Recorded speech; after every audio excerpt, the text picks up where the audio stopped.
Last episode ended with my departure for Winnipeg. In this episode, that journey begins.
Kandahar? What is this, Afghanistan?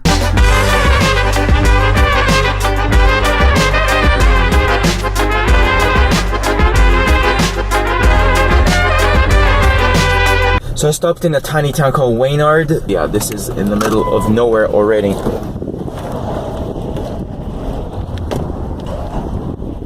There's probably a couple hundred people in this town, no more.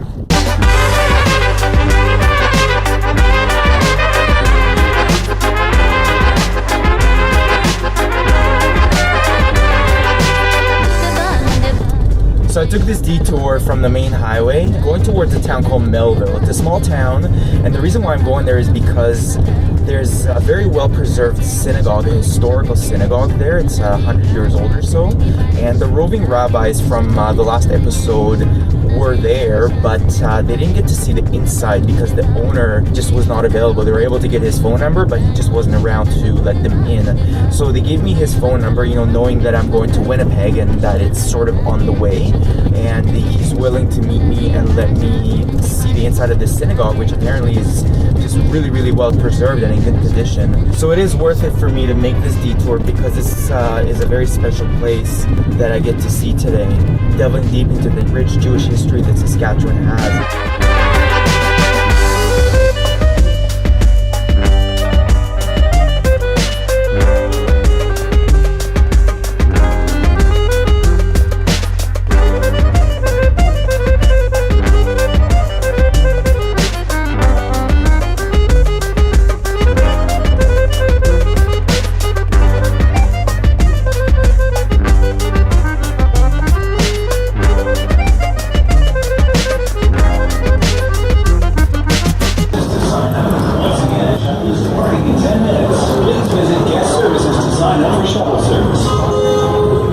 I needed a bathroom break, so instead of a boring Tim Hortons, I snuck into the local casino.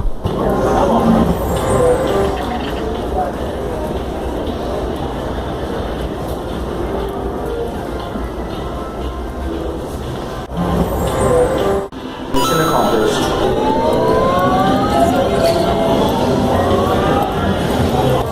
That place was such a sensory overload, it was very disorienting. I had to get out of there and move from the profane to the sacred.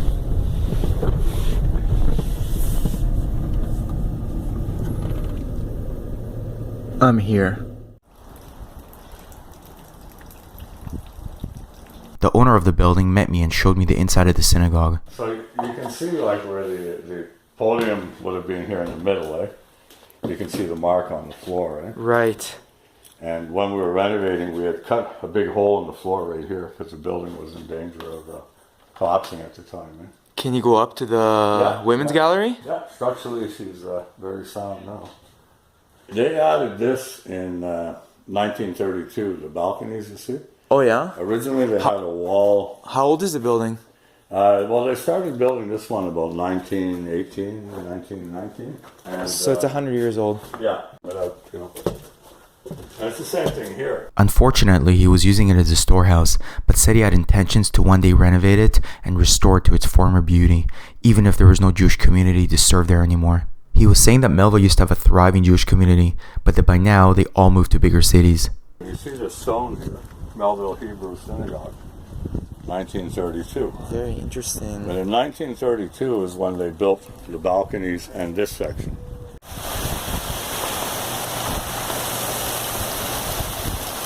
Needless to say, that place felt like a little bit of home to me, in that rural part of Saskatchewan.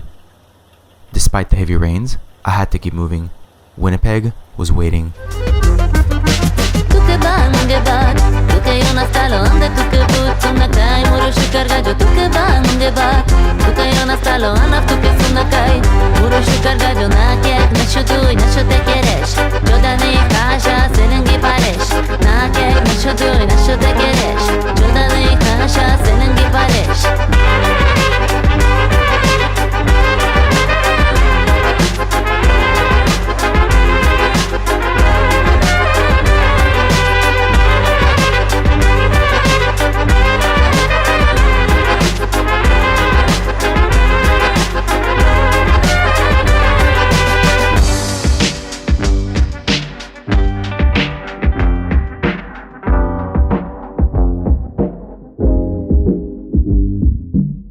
So I'm already pushing into Manitoba. I'm about 2 hours away from Winnipeg, I think maybe 3. And it's that last bit of light of the day when you can see it illuminate the fields just enough that you can see what's going on, but it's already getting quite dark. In 20 minutes it'll probably be pitch black. The rest of the driving will be nighttime driving, which can get a little difficult by yourself because the road can get so hypnotic, and when you don't have somebody with you to talk with you, it can get a bit difficult to sort of stay up and, you know, really stay alert. But I have no choice. I want to just keep pushing and make it to Winnipeg tonight.